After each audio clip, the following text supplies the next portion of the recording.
ये बात तो हम सभी जानते हैं कि इंडिपेंडेंट इंडिया के फर्स्ट प्राइम मिनिस्टर के रूप में पंडित जवाहरलाल नेहरू को चुना गया था। लेकिन भारत में तो पहले डेमोक्रेटिक इलेक्शंस 1951 और 52 में कंडक्ट किए गए थे। तो फिर ऐसे में सवाल ये उठता है कि जब भारत में पहले डेमोक्रेटिक इलेक्शंस 1951 और 52 में हुए थे तो फिर भारत का पहला प्रधानमंत्री कैसे चुना गया था?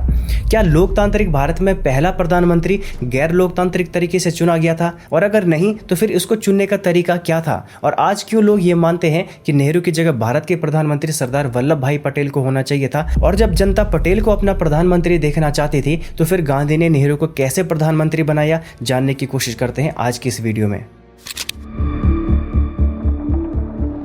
14 नवंबर 1889 को इलाहाबाद शहर में जन्मे नेहरू ने अपनी पढ़ाई कैम्ब्रिज इंग्लैंड के ट्रिनिटी कॉलेज से पूरी करी थी और इसके बाद वो 1912 में लौटकर भारत आए और यहाँ आकर उन्होंने कमला कौल के साथ शादी करी और भारतीय स्वतंत्रता संग्राम में हिस्सा लेना शुरू कर दिया था। इसके लिए उन्होंने सबसे पहली बार पटना के बांकीपुर में हुए इंडियन नेशनल कांग्रेस के एक सेशन में पार्टिसिपेट किया था और यहीं से उनके एक फ्रीडम लीडर की जर्नी शुरू होती है। इसके बाद नेहरू ने होम रूल मूवमेंट में भी हिस्सा लिया था और 1915 में उत्तर प्रदेश में हुए किसान सभा में भी उन्होंने पार्टिसिपेट किया था। लेकिन अब तक भी उनकी मुलाकात गांधी जी से नहीं हुई थी। गांधी जी से वो इस सभा के मात्र एक साल बाद यानी 1916 में मिलते हैं जब इंडियन नेशनल कांग्रेस का लखनऊ सेशन का आयोजन होता है। यहाँ पर गांधी जी की सिंप्लिसिटी और उनके इंटेलिजेंस से वो काफी इंस्पायर होते हैं और इसी वजह से वो महात्मा गांधी को अपना इंस्पिरेशन बना लेते हैं और 4 सितंबर 1990 को गांधी जी के द्वारा शुरू किए गए असहयोग आंदोलन में वो हिस्सा लेते हैं और यहीं से धीरे धीरे गांधी जी भी नेहरू से प्रभावित होने लगे। और इसी साल नेहरू ने 1920 में उत्तर प्रदेश के प्रतापगढ़ में एक किसान मार्च का आयोजन किया था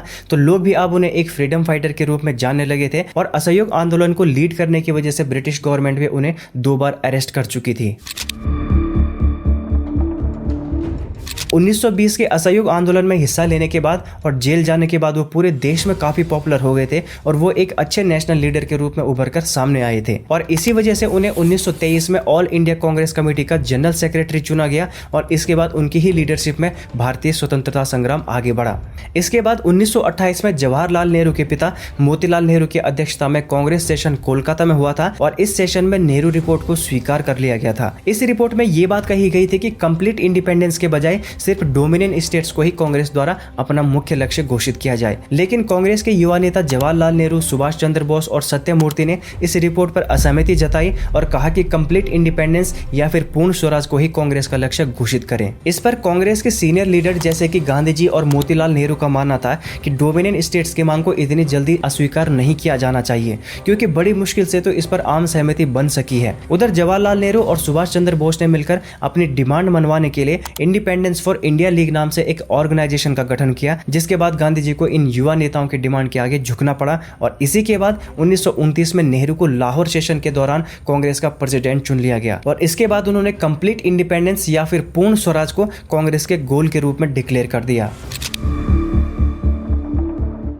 लाहौर सेशन के बाद नेहरू जी काफी तेजी से भारतीय स्वतंत्रता संग्राम के एक काफी पॉपुलर लीडर बन गए थे और इसी साल 1930 में महात्मा गांधी के द्वारा शुरू किए गए सविनय अवज्ञा आंदोलन को प्रमोट करते हुए नेहरू ने भी इलाहाबाद से सॉल्ट सत्याग्रह की शुरुआत की थी और अगले 5 सालों में अंग्रेजों के खिलाफ काफी पॉलिटिकल एक्टिविटीज की वजह से उन्हें कई बार जेल की हवा भी खानी पड़ी थी। इसके बाद कांग्रेस में लगातार अच्छा काम करने की वजह से नेहरू को 1937 में फैजपुर सेशन के दौरान एक बार फिर से कांग्रेस पार्टी का प्रेसिडेंट चुन लिया गया और यहाँ उन्होंने भारतीय किसानों के पक्ष में अपना भाषण देते हुए ब्रिटिश इंपीरियलिज्म को खत्म करने के लिए उनकी तरफ से आवाज उठाने की बात कही। इसी सेशन के बाद कांग्रेस ने कॉन्स्टिट्यूएंट असेंबली फॉर्म करने की डिमांड ब्रिटिश गवर्नमेंट के सामने रखी थी, पर इसके 2 साल बाद यानी 1939 में दूसरा विश्व युद्ध शुरू हो गया और भारतीय सैनिकों के युद्ध में ब्रिटेन की तरफ से लड़ने के विरोध में सारे कांग्रेस मिनिस्टर ने अपने पद से इस्तीफा दे दिया। लेकिन नेहरू ब्रिटिश रूल के खिलाफ एक बड़ा आंदोलन छेड़ने से हिचकिचा रहे थे क्योंकि उन्हें इस बात का अंदाजा था कि ऐसा करने से ब्रिटेन को वार में झटका लगेगा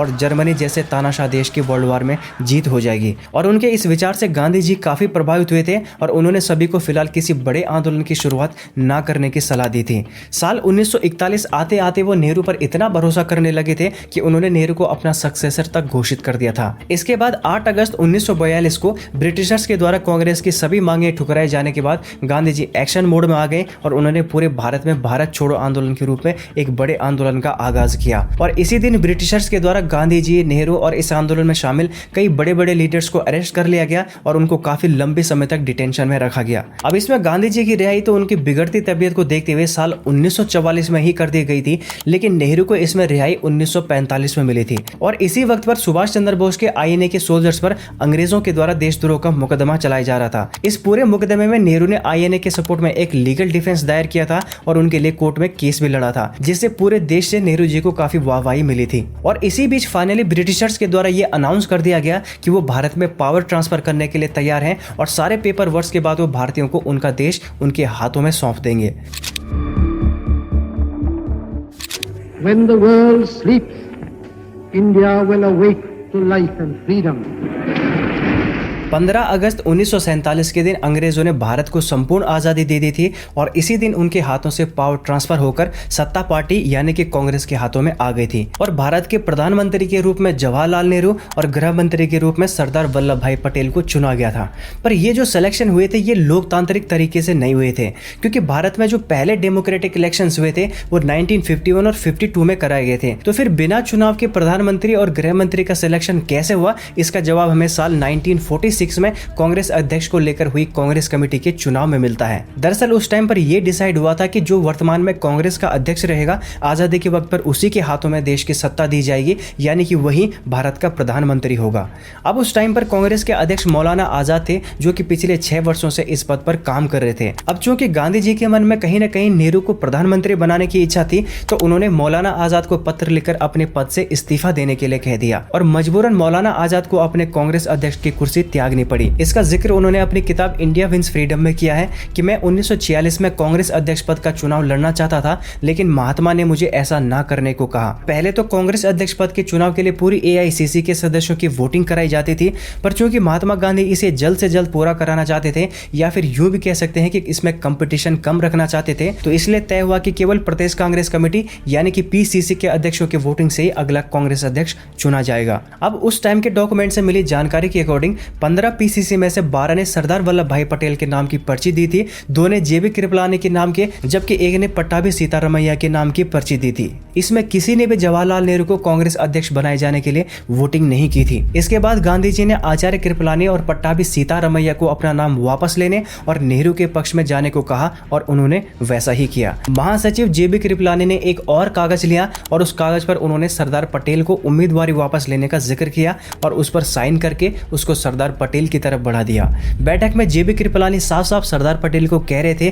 कि जवाहरलाल नेहरू को अध्यक्ष बनने दे और वो भी निर्विरोध। सरदार पटेल ने उस कागज को पढ़ा, लेकिन उस पर सिग्नेचर नहीं किए और उस कागज को चुपचाप महात्मा गांधी की तरफ बढ़ा दिया और अब फैसला महात्मा गांधी पर था। गांधी जी ने भरी बैठक में जवाहरलाल नेहरू से प्रश्न किया कि जवाहरलाल, किसी भी प्रांतीय कमेटी ने तुम्हारा नाम प्रस्तावित नहीं किया है, इस पर तुम्हारा क्या कहना है? यह सवाल पंडित जवाहरलाल नेहरू के लिए सबसे मुश्किल सवाल था। यह सवाल सुनते ही उनके चेहरे का रंग उड़ गया और वो चुप हो गए। उन्होंने इसका कोई उत्तर नहीं दिया। अब यहाँ पर महात्मा गांधी बहुत बड़ी मुश्किल में फंस गए थे, क्योंकि एक तरफ उनके सामने सरदार पटेल के समर्थन में पूरी पार्टी खड़ी थी और दूसरी तरफ नेहरू जी की चुप्पी। उन्हें चुप्पी और समर्थन में से किसी एक को तो चुनना ही था। तो नेहरू की चुप्पी को देखते हुए महात्मा गांधी ने सरदार पटेल की तरफ कागज बढ़ाकर उस पर साइन करने के लिए कहा और सरदार पटेल ने भी महात्मा गांधी के डिसीजन का कोई विरोध नहीं किया और चुपचाप कागज पर साइन करके अपनी उम्मीदवारी वापस ले ली। और इस तरह 0 वोट के साथ भारतीय इतिहास में पहली बार कोई नेता भारत का प्रधानमंत्री चुना गया था। अब सवाल ये उठता है कि आखिर गांधी जी ने ऐसा क्यों किया? तो इसका जवाब यह है कि चुनाव से पहले ही गांधी जी नेहरू को भारत के प्रधानमंत्री के तौर पर देखना चाहते थे, क्योंकि इस अध्यक्ष पद की चुनावी बैठक से पहले जब गांधी जी ने मौलाना आजाद को इस पद से हटने के लिए कहा था, तभी गांधी जी ने मौलाना को लिखा था कि अगर मुझसे पूछा जाए तो मैं जवाहर को ही प्राथमिकता दूंगा। मेरे पास इसकी कई वजह हैं, लेकिन इसकी चर्चा अभी क्यों करनी। इसके अलावा राजेंद्र प्रसाद जी का एक स्टेटमेंट है। उन्होंने इस घटना पर अपनी राय व्यक्त करते हुए कहा था कि गांधी जी ने ग्लैमरस नेहरू के लिए अपना एक विश्वसनीय साथी का बलिदान कर दिया। अब गांधी जी नेहरू को प्रधानमंत्री बनाने के पक्ष में इसलिए थे क्योंकि उन्हें ऐसा लगता था कि नेहरू जी ब्रिटेन से पढ़कर आए हैं, इसलिए उनके पास देश विदेश की समझ अच्छी है और पटेल भारत को काफी गहराई से समझते हैं। इसीलिए उन्होंने पटेल को गृह मंत्री और नेहरू को प्रधानमंत्री बनाया। और कई हिस्टोरियंस ये भी बताते हैं, चूंकि गांधी जी ये जानते थे कि उनके शिष्य नेहरू प्रधानमंत्री के अलावा कोई दूसरा पद स्वीकार नहीं करेंगे और इसके चलते आगे जाकर पार्टी में फूट पड़ने की संभावना थी। इसीलिए उन्होंने सरदार पटेल को समझाकर उन्हें दूसरे नंबर यानी कि गृह मंत्री की पोजीशन दी और उनको ये बात बाद भी पता था कि पटेल कुर्सी के लालची नहीं हैं और इसीलिए वो किसी भी पद पर रहकर देश की सेवा करने के लिए तैयार हो जाएंगे, और ऐसा ही हुआ। तो दोस्तों ये थी आज की वीडियो। अगर आपको वीडियो अच्छी लगी होगी तो लाइक ज़रूर करना और ऐसी वीडियो देखने के लिए चैनल को सब्सक्राइब भी ज़रूर करना। मैं मिलता हूँ आपको एक ऐसी नई वीडियो के साथ, तब तक के लिए जय हिंद, वंदे मातरम।